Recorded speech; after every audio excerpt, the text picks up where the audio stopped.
நீங்கள் கடகராசியாக இருந்தால் உங்களை பற்றின சில சுவாரஸ்யமான விஷயங்களை நான் சொல்கிறேன்.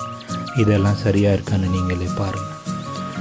இது 4வது ராசியாகும். கடகம் உணர்ச்சி, குடும்பம் மற்றும் வீட்டு வாழ்க்கை இதோடு இவங்களுக்கு நெருங்கிய உறவை கொண்டுள்ளது.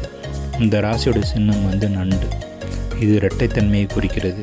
இது உள்ளே மென்மையாகவும் அக்கறையுடனும் வெளியே கடினமாகவும் இருக்கும். ஸோ நீங்கள் கடக ராசிலையோ லக்னத்துலேயோ நீங்கள் இருந்தீங்கன்னா நீங்களும் இப்படிப்பட்ட குணம் உள்ளவராக தான் இருப்பீங்க. வெளியே பார்க்குறதுக்கு ரொம்ப கடினமாக இருப்பீங்க, உள்ளுக்குள்ளே ரொம்ப மென்மையாக இருப்பீங்க. சந்திரனால் ஆளப்படும் இந்த கடகராசிக்காரர்கள் ரொம்ப உணர்வு திறன், பாதுகாப்பு, அப்புறம் இன்ட்யூஷன்னு சொல்கிற அந்த அறிவு அதெல்லாம் அதிகமாக இருக்கும் உங்களுக்கு. இது ஒரு நீர் தத்துவ ராசி. உணர்ச்சிகள், உள்ளுணர்வு மற்றும் தகவமைப்பு தன்மையை குறிக்குது. இது நகரக்கூடிய சரராசியாகும். அதாவது மாற்றத்தை தொடங்கும், சுறுசுறுப்பான, மாறிட்டே இருக்கிற ராசி. இதோட இயற்கை குணம் சாத்விக், தூய்மையான, வளர்ப்பு மற்றும் ஆதரவளிக்கும் குணம். ஸோ இந்த குணங்கள் எல்லாமே உங்கள்கிட்டையும் இருக்கும் நீங்கள் கடகராசியாக இருந்தால். இதுக்குன்னு உள்ள குலம் சாதி பிராமணர்கள் ஞானம் மற்றும் அறிவை பாதுகாப்பதோடு அதையும் மற்றவங்களுக்கு சொல்லிக் கொடுக்குறது அவங்க வேலை.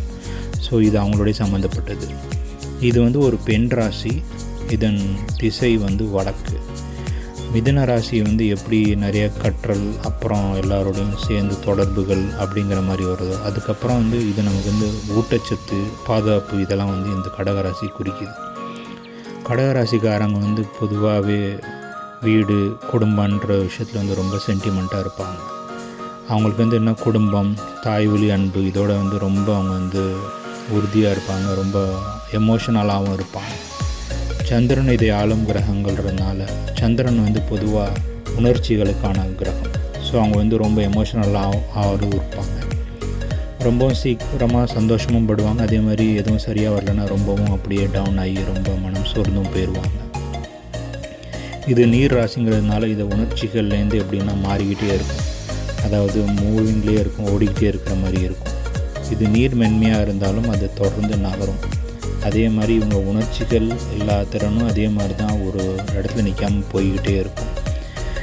இது தெய்வீக தாயின் அடையாளம். இந்த ராசி இரக்கம், பக்தி மற்றும் வாழ்க்கையை தக்க வைக்கிறதுக்கான அன்போட சக்தியை இந்த ராசி குறிக்குது.